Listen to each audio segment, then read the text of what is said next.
everybody, and welcome to Season 1, Episode 1 of Enter the Rift podcast, your place for the paranormal, the weird, and the peculiar. I'm your host, Kenny, and joining me is my co-host, Garrett. On this episode, we're talking about some of the lesser-known monsters of West Virginia, so let's move Mothman over and shine a light on what else lurks in the shadows. So, Mothman, he gets all the attention from West Virginia.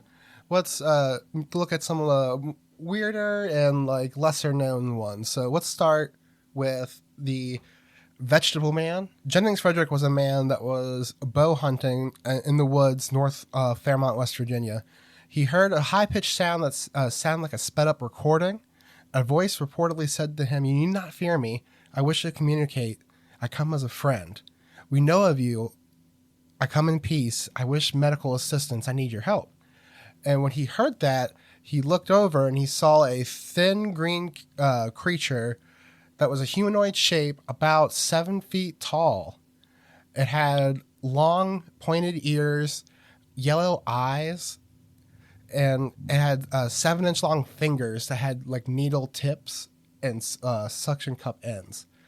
Right after he saw that, the entity grabbed him and put him into a trance-like state.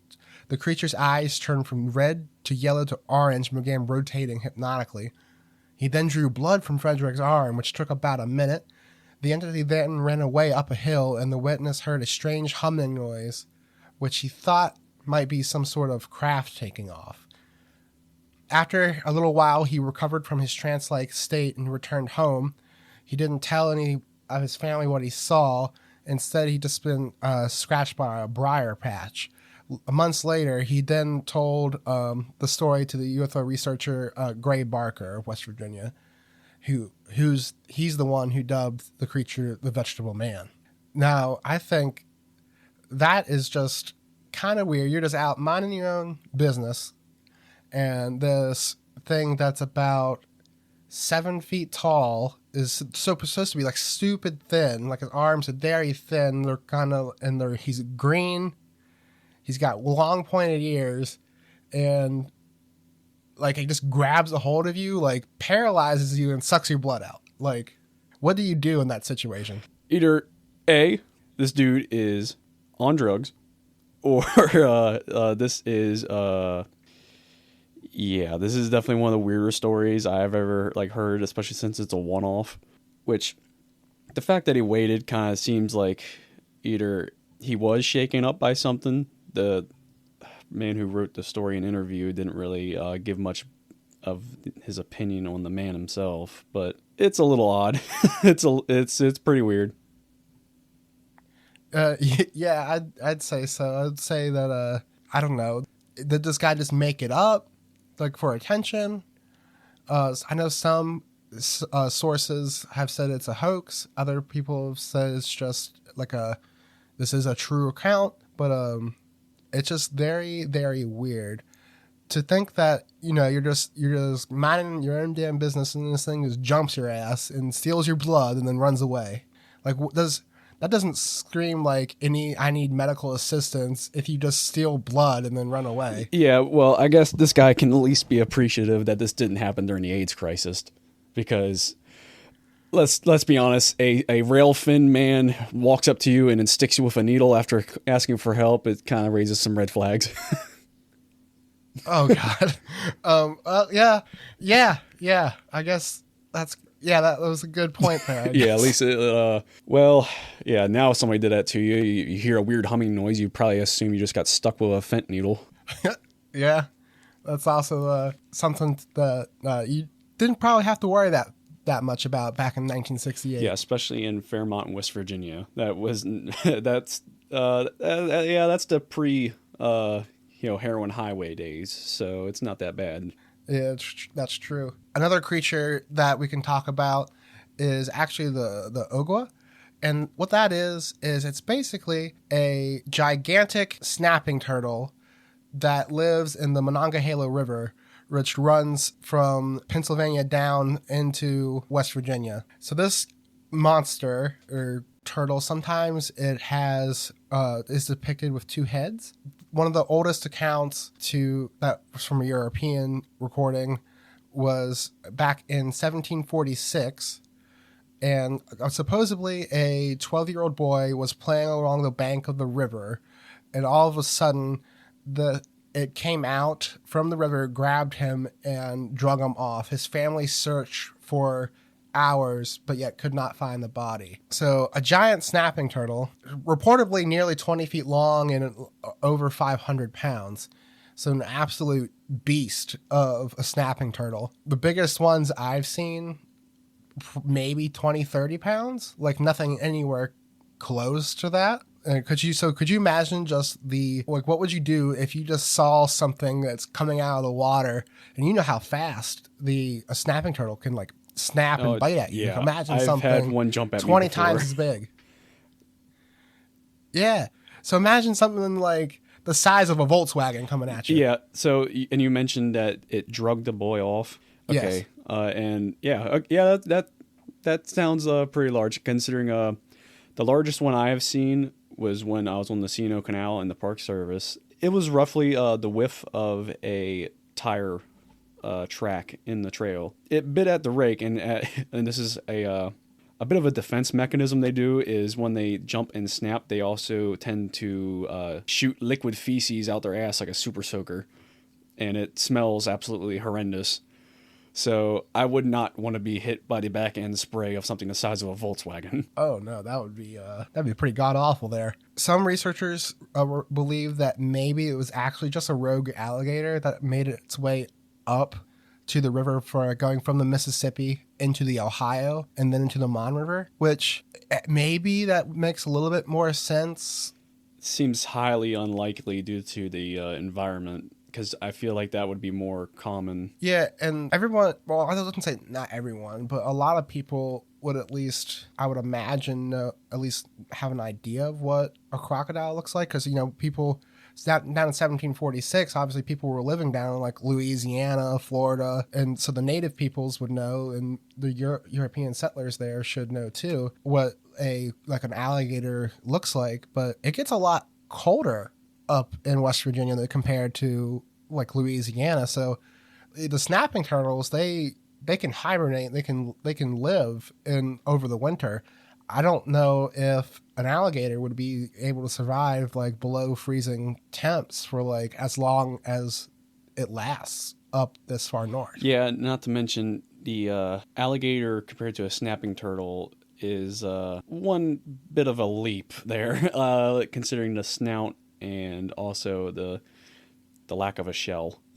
Yeah, the big, huge spikes. And for those of anyone who's listening who hasn't seen one before, it's not like a smooth shell like on a lot of like small like box turtles or anything like that. These shells, they have very big spiked ridges on the back, and it's pretty noticeable. And they're really easy to see, to identify. Like, oh yeah, that's a snapping turtle. That's not like something, and you wouldn't really confuse that for anything else, especially if you're someone who's like out near the water in the woods. If you're an outdoorsman, a fisherman, like you know what a snapping turtle looks like, you know what an alligator looks like, especially now. Yeah, and the proportions of the shells, for those who have not seen them, it's more of a oblong oval than like most people have seen in their yards and gardens, a small box turtle. And like you've mentioned, they're more spiked ridged, and tails are more of a longer tail than a box turtle. They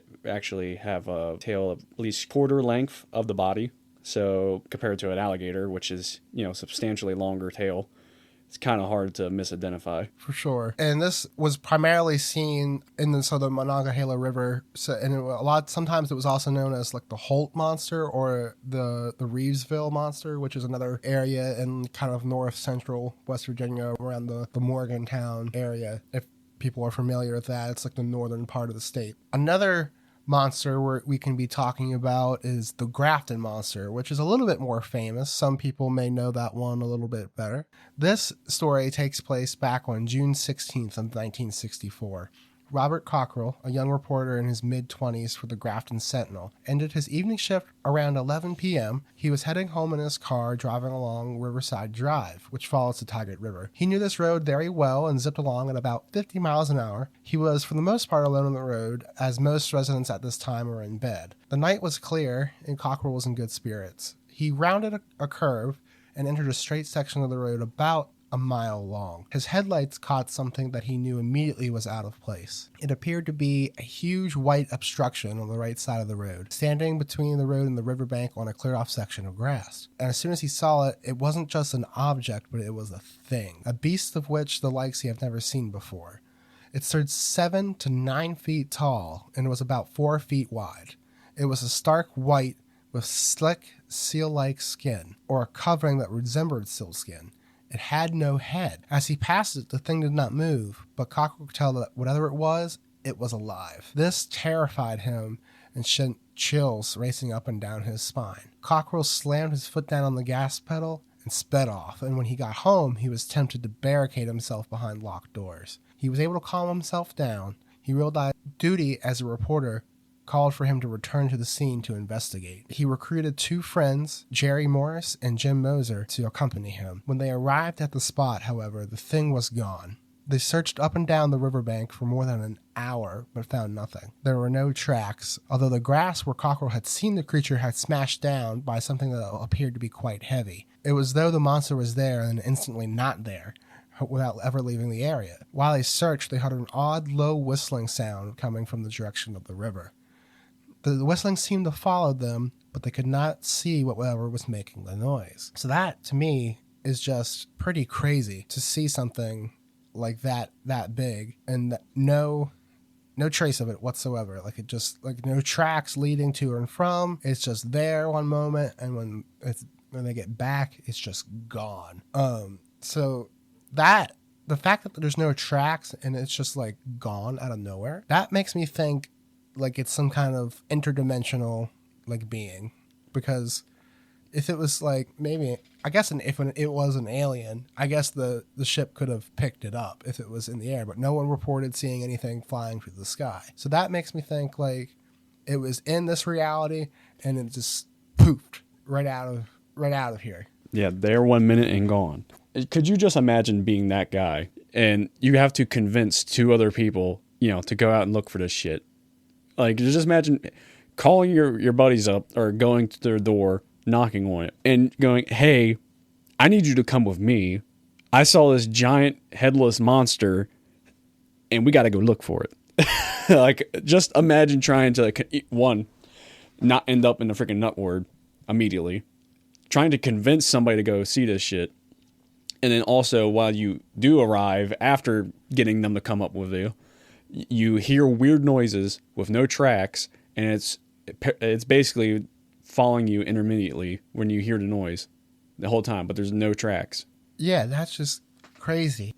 Some might say, oh, he was probably, like, drunk or high, or, like, he was just too tired driving home, like, that late at night. But later he told the story to Gray Barker, who's was a known investigator in that area at the time of UFOs and other just paranormal phenomena, that he knew the road very well. The night was clear. He was not overly tired or exhausted, nor was he under any emotional stress. So he's, he's just coming home. He's feeling pretty good. He's not going to having, like, any kind of, like, mental breakdown. He's not just falling asleep and having, like I said, a hypnagogic hallucination. Like, this guy, he's minding his own business and he just sees some kind of crazy creature, like, standing on the side of the road, which is pretty crazy. I guess so. Later, after that, he did make a report, and then it caused, like, kind of like a hysteria. Hundreds of people were, like, running around trying to find the headless horror, similar to, like, the experience after the Mothman encounters. One report goes into the newspaper and the whole town starts looking, kind of situation. Yeah. So everyone was looking for a while. There were some more official investigations by state and county officials, but they made a cursory search of the area and they said they found nothing. Which, I mean, if all they found was an area of smashed grass, and all of a sudden, later, like in the next couple of days, you have like hundreds of people running up and down the riverbank looking for it. Like they'll trample down any other grass that was around there, and you wouldn't be able to tell really where it was. Yeah, not to mention, the fact that the area has bears. I mean, multiple times, you go for the woods, you'll see smashed down groves of grass, and that could be deer, bear. Even sometimes, like a flock of turkeys can come through, and actually, you would assume it by looking at it, you would think of a larger animal, but when grass gets smashed down over a time of multiple areas of animals grazing, it's kind of hard to track where exactly they went to and fro, and the whole time they're just scattering all over the place, let alone people coming through scattering all over the place. Oh yeah, for sure.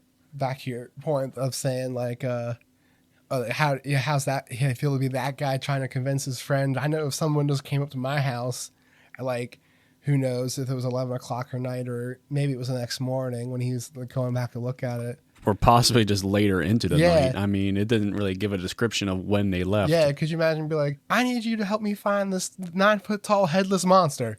I'd be like, the hell you do? Like, dude, I got to get up at 4 a.m. I got to go to work. It's like, you want me beating her? So either these are some really good friends, or this dude can freaking, like, he can convince people to do just about anything, which a little concerning if you can convince somebody to go out in the middle of the night just to go look for a monster. Kind of makes you think, well, how good of you are writing a story. Yeah, that's that too. Like how, if you're just like a really good actor, like, or if you're super convincing, can you just like make it up to like draw attention to run? And he's a reporter. Would you be, trying to drum up a huge story to get more like business to your employer? Like he was running this huge story of this new monster in the area, and like just to drum up business. Happens to be a reporter, happens to be, in the area when it happens to be the first guy to see it. Yeah, it's a little suspicious. I mean, I guess he has a pretty good character, I guess. Like I think people believed him, otherwise maybe they wouldn't have came out in droves to look for it. But because like, it's not like, the local crazy guy with the cardboard sign saying the end is nigh, with a tinfoil hat on his head. Like, yeah, this guy's not walking around wearing trash bags on his leg. Yeah. Like he's not your typical homeless dude who's just out in the streets rambling. People look at that guy and be like, oh, he's just crazy. Like, don't believe anything he says. But if you have like an actual reporter who works for a place with like good reputation, and he's saying like he saw this thing. A good reputable observer who has at that point in time, the media was a little bit more believable. So if someone just came out and said something in the media, most people would take it as fact. Oh yeah, they were much more trusting of the media and the institutions back then compared to today. Now, if a newspaper ran the story of like something like this guy saw this creature out by driving home at night, I'd be like, okay. Yeah, I mean, let's face it. We've all seen the film of the Tic Tac UFO, and just about everybody said, "Oh, that's neat," and then moved on. Yeah, and the news cycle is just so fast now that like 2 days later, something else, there's this new political scandal, this new thing happened with the election, this celebrity this celebrity said this celebrity did that, this celebrity dropped a new sex tape, oh my god. Yeah, we're not talking about a time in which people were getting bombarded not just every day but every other hour with some kind of breaking news clip of something like absolutely abhorrent or shocking or anything like that. Or this is at the times when, you read something in the paper and you just took it for what it said. All right, moving on to the next monster, we have the sheep squatch. It was encountered in West Virginia and some parts of Virginia. So the sheep squatch is about the size of a bear with woolly white hair. Its front paws are more like hands, similar to those of a raccoon, but much, much bigger. The tail is long and without hair. The head has a long dog-like snout and single-pointed horns like those of a young goat. It's rarely seen, and most sightings over the years in West Virginia have been centered in Boone, Kanawha, Putnam, and Mason counties. And then a rash of sightings was reported in Boone County in the mid-1990s. So in 1995, a couple driving through Boone County slammed their car to a halt when they spotted a weird white beast in a ditch alongside the road. At first, it looked like it was a woolly white bear, but then they saw it had 4 eyes. The creature leapt out of the ditch and attacked the car. They sped off, and then they got home and examined the car. They found the car was covered in scratch marks on the side from where it attacked them. Then, in 1999, two campers in Boone County heard snorting and snuffling sounds in the woods as they sat by their campfire. They were not far away from their house. A sheep squatch suddenly jumped out of the darkness and charged them. The campers fled toward their home, pursued by the thing. When they cleared the woods, the harried beast stopped and let out a blood-chilling scream. Then it receded back into the forest. The next day, the campers returned to their campsite. The trail and the site were torn up as though someone had taken a tiller to the earth. So this thing must have been just going and absolutely trying to shred everything it possibly could. So it's got a little bit of a temper. Oh, yeah. But could you just imagine being those people right now? You're sitting around a fire with your friends talking and hearing weird noises, and then all of a sudden a albino giant rat horned man kind of charges at you. Yeah, and could you just imagine that? And then, so one, there's the smell of sulfur. So, and two, in one of the sightings, it had 4 eyes. That doesn't seem like a normal cryptid to me. That seems something more of demonic. Like it's at least an interdimensional being that's malevolent. If you don't want to describe traditional, more of Judeo-Christian belief system to it. Yeah, which you would just basically describe. So basically, you would just describe a demon, which would basically be under the more of the secular idea of just the interdimensional malevolent being, which a lot of people describe the smell of the sulfur coming off of UFOs and other sort of encounters, such as the Flatwoods Monster and many other UFOs. I believe the Barney Hill encounter also mentioned sulfur, which is very odd that all of them bring that smell up for the most part, other than a few of these accounts. Yeah, and there's sulfur smell, but if you go back to how we were saying about the Grafton Monster, there was that strange whistling noise. Some people report hearing a weird whistling or a weird metallic sound before they actually have an encounter with one of these weird creatures. It could be whatever. That's also been reported in Dogman encounters, is that there's a weird noise before they actually see one of these beings. Almost like a tearing in a dimension and a gate opening kind of thing, like a rift. Yeah, which would lead more to an interdimensional theory instead of these creatures being just flesh and bone. It's not to say that they're not physically here or real, but maybe things are more complex than what we think, and it's not just a biological undiscovered animal. Yeah, which would explain the lack of physical evidence of fossil record or archaeological finds, or any mention other than just hear of mouth folklore, some of the native tales of some of the folklore they have, which many of the Native American folklores revolving around what we call Bigfoot mention that they travel through trees, not a physical being or anything like that. Yeah, so that's definitely a possibility, and how these things, they disappear almost seemingly without a trace. We can go on to some more sightings here. In Mason County, 3 people reported seeing what may have been a sheep squatch one winter night. They were driving from Huntington to Charleston via Point Pleasant. Heavy snow began falling, slowing their speed. Near Arbuckle, in a lonely and heavily wooded area, they rounded a bend going about 5 to 10 miles an hour on the slick road. The driver glanced to his left and saw a white, furry creature that looked half man and half animal. It had a sheep-like face, ram-like horns, and dog-like paws. It stood up on its hind human-like legs. Stunned, the driver stopped and backed up, not believing what he was seeing. His 2 friends saw the creature and started screaming. Reasonable reaction. The creature looked straight at the driver and then ran away on its hind legs. One of the passengers was so spooked that he lay down in the back seat the rest of the way home. This guy was so terrified, he was just I'm hiding until we get back. Yeah, I'd probably have the similar reaction of just shock and horror at that. I would definitely be in a state of panic. Yeah, and so that's back closer to Point Pleasant again, which is so many weird things happened in that area.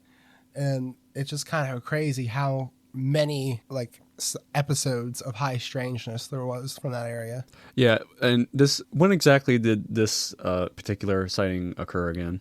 Back in the late 1990s. Okay, so it wasn't during the initial flap of like the Mothman and the Men in Black encounters all throughout Point Pleasant during the what was it, the 50s?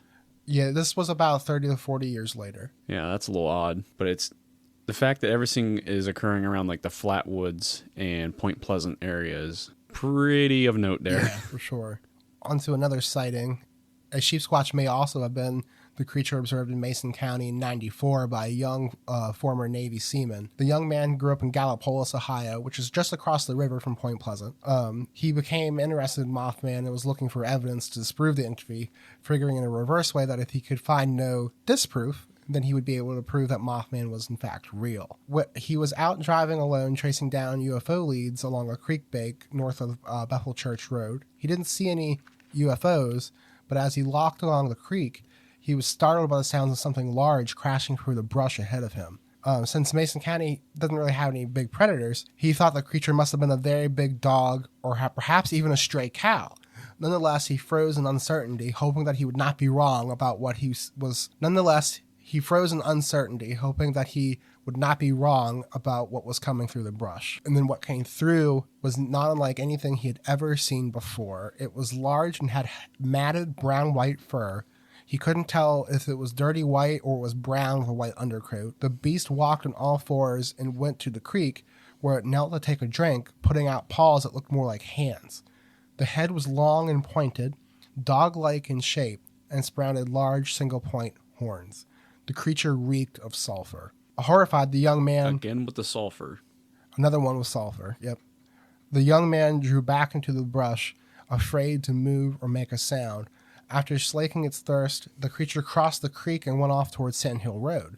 The young man waited until he was certain it was far away, and then he ran as fast as he could to where he parked his car. In making his report, the witness said he did not assume that the sulfur odor meant that the creature was fire and brimstone or demonic. Lingering chemical pollution in the TNT area has a sulfur smell, he said, so perhaps any creatures in that area could have possibly absorbed the odor.